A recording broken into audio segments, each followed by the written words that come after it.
Los atentados a las Torres Gemelas y al Pentágono el 11 de septiembre de 2001 significaron el inicio de la llamada Guerra contra el Terror.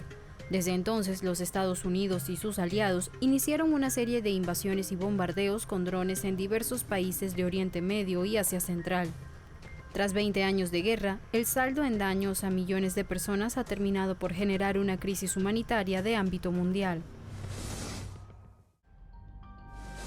Tras los atentados del 11 de septiembre de 2001 en Nueva York, se ha llevado a cabo una serie de campañas de guerra y también de invasiones por parte de los Estados Unidos y de la OTAN.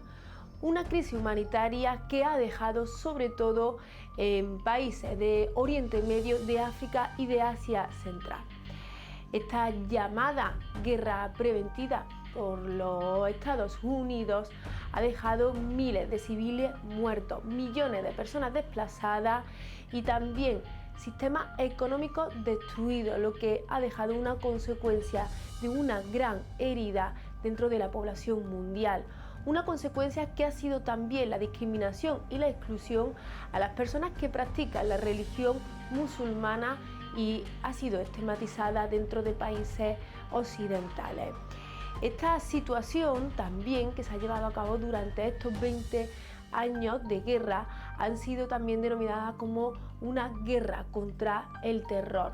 Estudios demuestran que la guerra contra el terror que calificó el gobierno de Estados Unidos también ha tenido un objetivo como ha sido derrocar a gobiernos que no han sido afines a los intereses colonialistas de Estados Unidos y de Europa.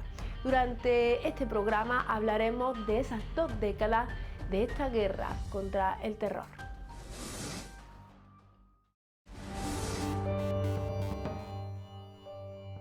Pocos días después de los atentados del 11 de septiembre de 2001 que causó la muerte de 3.000 personas, el entonces presidente de Estados Unidos, George W. Bush, declaró el inicio de la llamada guerra contra el terrorismo con el fin de encontrar y eliminar a los responsables de los ataques. Con el paso de los años, la guerra se extendió a al menos 24 países más, dejando a su paso una estela de muerte, destrucción y caos incalculable. Good afternoon. On my orders, the United States military has begun strikes against Al-Qaeda terrorist training camps and military installations of the Taliban regime in Afghanistan.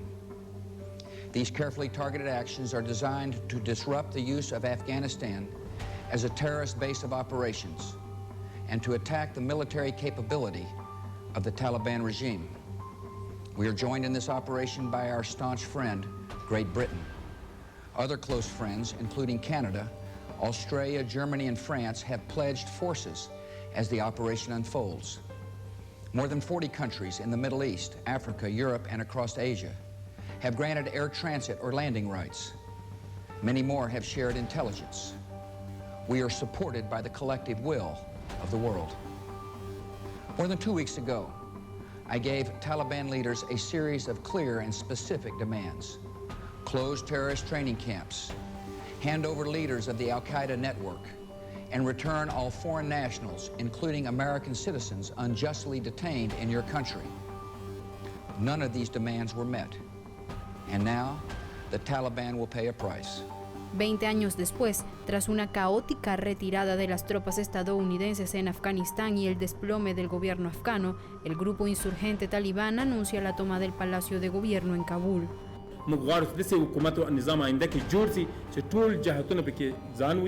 ټول جهاتونه پکې شامل وي او له بیلابیلو جهاتونو سره تفاهم موږ ته ورسېږو د جنگ دوام نه غواړو د افغانستان سوله او ثبات ته لیواله یو همدې خاطر مبارزه سوې ده. Aunque oficialmente los Estados Unidos esgrimieron como pretexto la idea de la guerra preventiva ante ataques terroristas, una sorprendente declaración reveló los verdaderos objetivos de la guerra. Fue realizada en 2007 en un programa de Amy Goodman en la televisora Democracy Now! Allí, el general retirado Wesley Clark, antiguo comandante supremo de la OTAN durante la guerra de Kosovo, explicó los detalles de la operación. Right after 9/11, about 10 days after 9/11, I went through the Pentagon and I saw Secretary Rumsfeld and Deputy Secretary Wolfowitz. I went downstairs just to say hello to some of the people on the Joint Staff who had used to work for me. And one of the generals called me in. He said, "Sir, you got to come in. You got to come in and talk to me a second." I said, "Well, you're too busy." He said, "No." He says, we've made the decision we're going to war with Iraq. This was on or about the 20th of September. I said, we're going to war with Iraq, why? He said, I don't know. He said, I guess they don't know what else to do. So I said, well, did they find some information connecting Saddam to Al-Qaeda? He said, no. He says, there's nothing new that way. They just made the decision to go to war with Iraq. He said, I guess it's like we don't know what to do about terrorists, but we got a good military and we can take down governments. And he said, I guess if the only tool you have is a hammer, every problem has to look like a nail. So I came back to see him a few weeks later, and by that time we were bombing in Afghanistan. I said, are we still going to war with Iraq? And he said, oh, it's worse than that. He said, he reached over on his desk, he picked up a piece of paper, he said, I just got this down from upstairs, meaning the Secretary of Defense's office today, and he said, this is a memo that describes how we're going to take out 7 countries in 5 years, starting with Iraq and then Syria, Lebanon, Libya, Somalia, Sudan, and finishing off Iran. I said, is it classified? He said, yes, sir. I said, well, don't show it to me. And I saw him a year or so ago, and I said, you remember that? He said, sir, I didn't show you that memo. I didn't show it to you. Más de 929.000 personas han muerto en las guerras posteriores al 11 de septiembre debido a la violencia bélica directa y muchos más debido a los efectos desencadenantes de los conflictos. Entre los fallecidos, más de 387.000 eran civiles que murieron como consecuencia de los combates.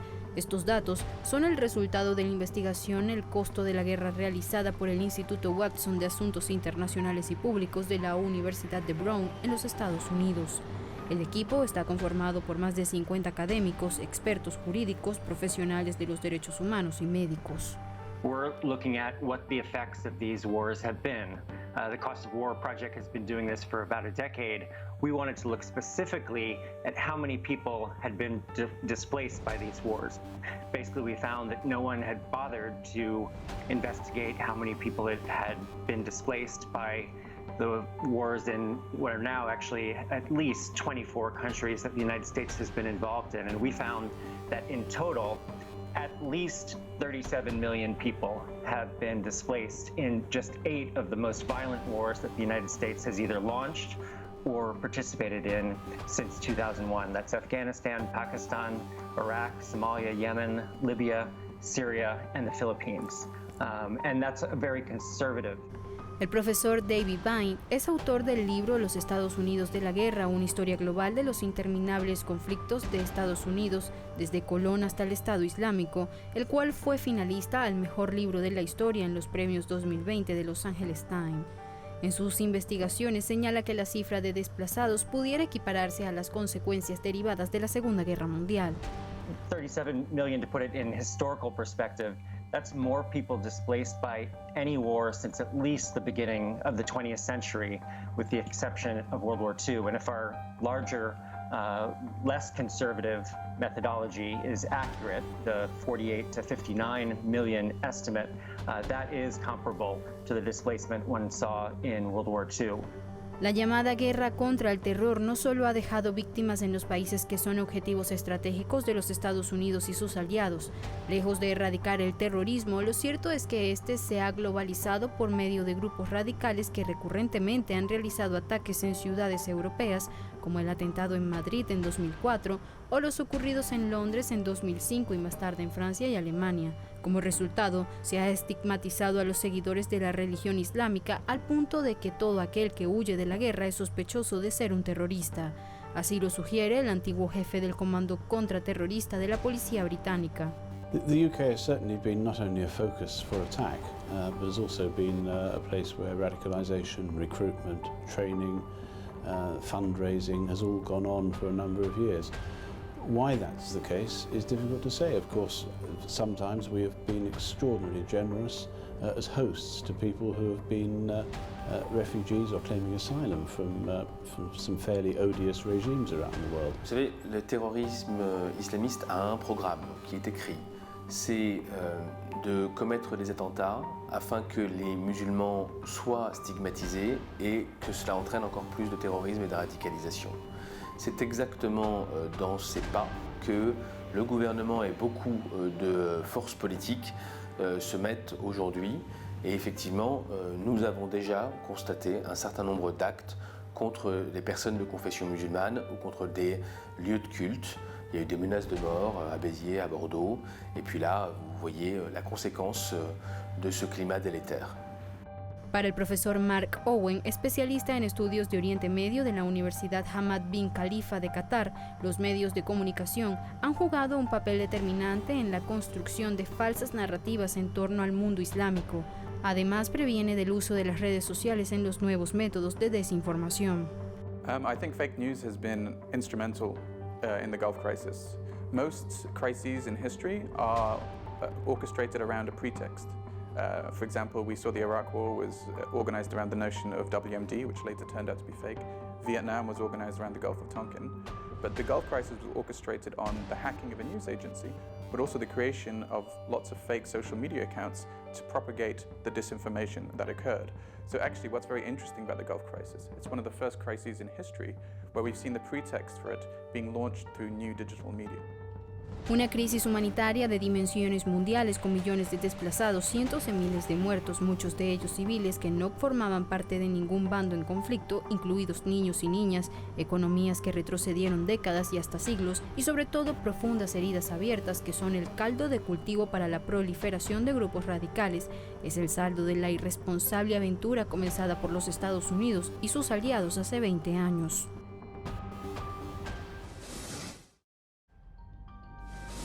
Tras 20 años de guerra que se inició con los ataques a las Torres Gemelas y también al Pentágono en 2001, son muchas las personas que se han visto desplazadas forzosamente de su país, que han salido desde Afganistán. Ahora la situación en este país, tras la salida del gobierno de Estados Unidos y de las fuerzas militares internacionales, entre ellas el Reino Unido y Francia, que han participado de forma activa en la invasión, también deja un gran número de desplazadas. Estos países han anunciado que acogerán a estas personas exiliadas, pero no todas las personas de Afganistán que desean huir tendrán esta protección internacional. Principalmente serán aquellas que han participado, que han colaborado con estos países durante esta invasión. Así también son muchos los organismos internacionales que anuncian esta crisis humanitaria y migratoria, que también dejará un gran brecha dentro de la situación humanitaria. Según informe del proyecto El costo de la guerra en la Universidad de Brown, las guerras estadounidenses posteriores al 11 de septiembre han desplazado al menos 38 millones de personas en y desde 8 países: Afganistán, Irak, Pakistán, Yemen, Somalia, Filipinas, Libia y Siria. En el caso de Pakistán, Irán y Turquía, estas potencias regionales han sido destino de migrantes afganos, incluyendo refugiados desde hace muchos años. Sin embargo, Pakistán está reforzando los muros fronterizos a lo largo de sus fronteras con Afganistán. En julio, dijo que no aceptaría más refugiados afganos. Actualmente, Pakistán alberga a 1,4 millones de refugiados afganos registrados.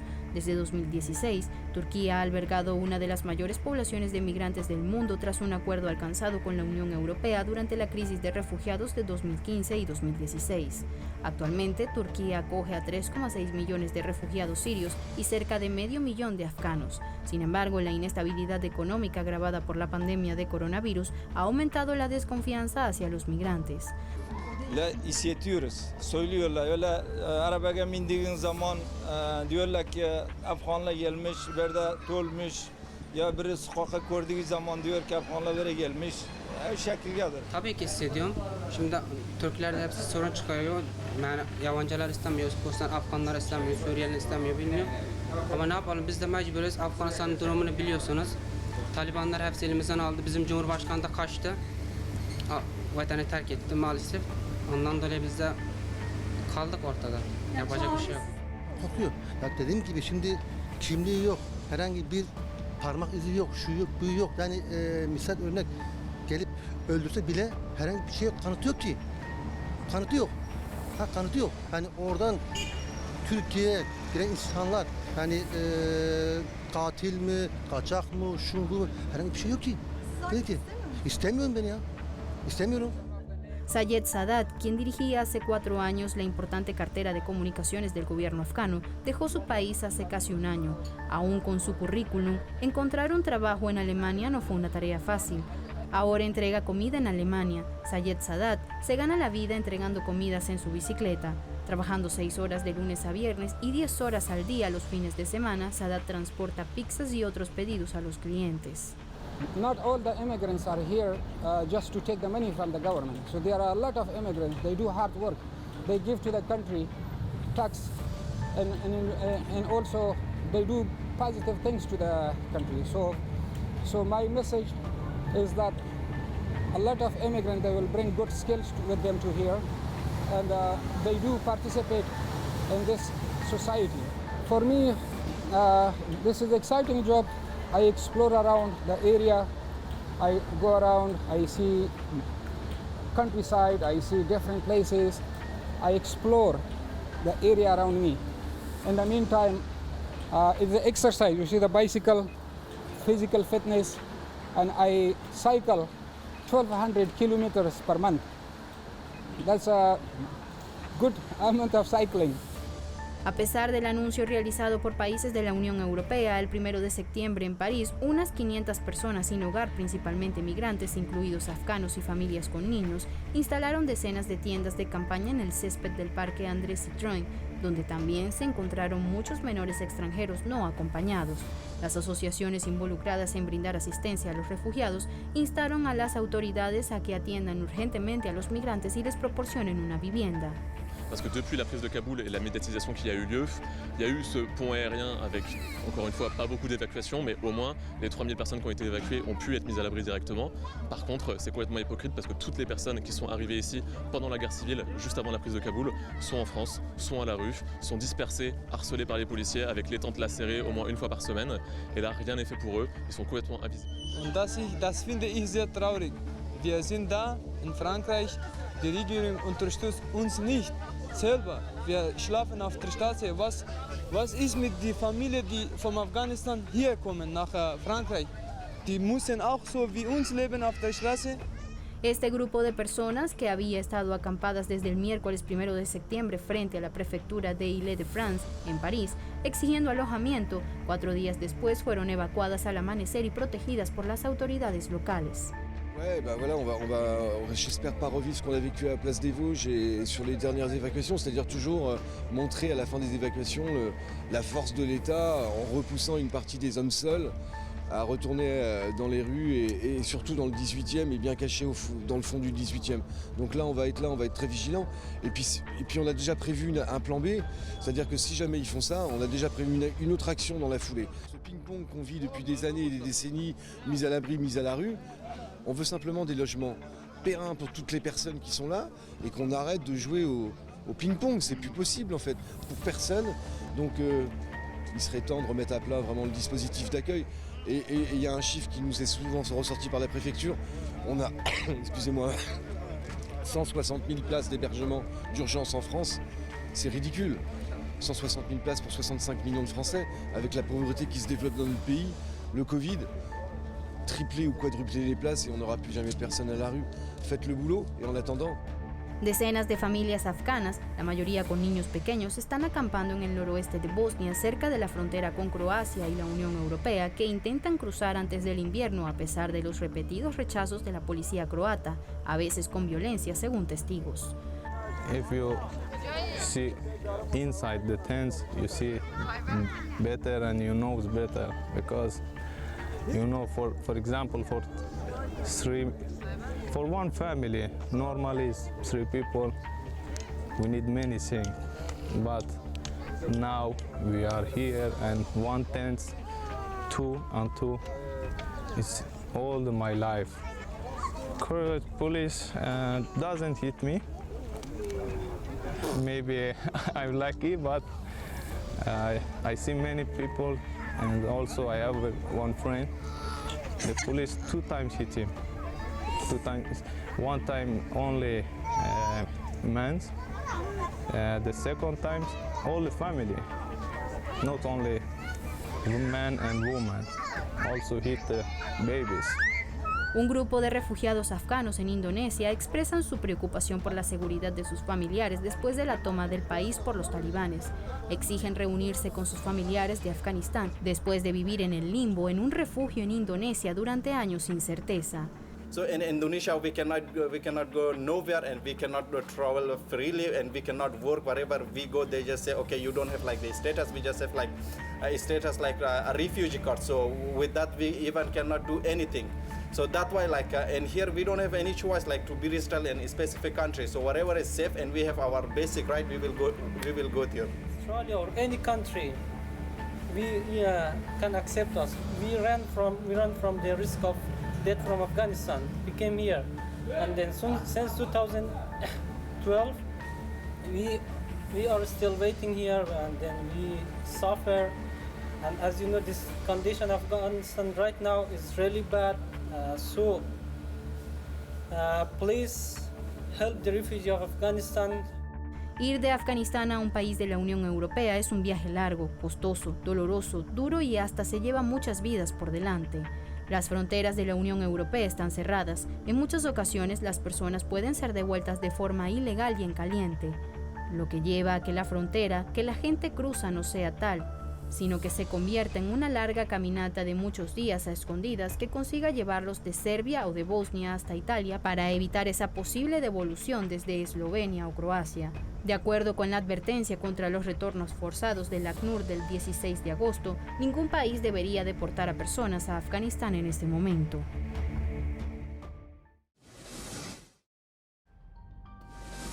El saldo humanitario de estas 2 décadas de guerra contra el terror, como así se le denominó, ha dejado un gran número de personas fallecidas, un gran número también de personas desplazadas. Una situación que también deja entrever cómo aquellos intereses de los estados geopolíticos y también colonialistas son consecuencias de las migraciones, del exilio forzoso de muchas personas que han tenido que dejar sus países a causa de estos conflictos que también han creado una gran crisis humanitaria. Una situación que también se deja entrever donde los estados invaden también para apoderarse de los recursos de otros países. Una situación también que ha dejado entrever esa violación sistemática de los derechos humanos, del derecho al asilo, también violando y dejando saltar esa legislación internacional y también los consejos de seguridad de las Naciones Unidas. Hasta aquí ha llegado nuestro programa de hoy. Como siempre, les invitamos a que sigan en sintonía con el canal y como siempre volveremos a vernos de nuevo aquí en un nuevo programa de Entre Fronteras.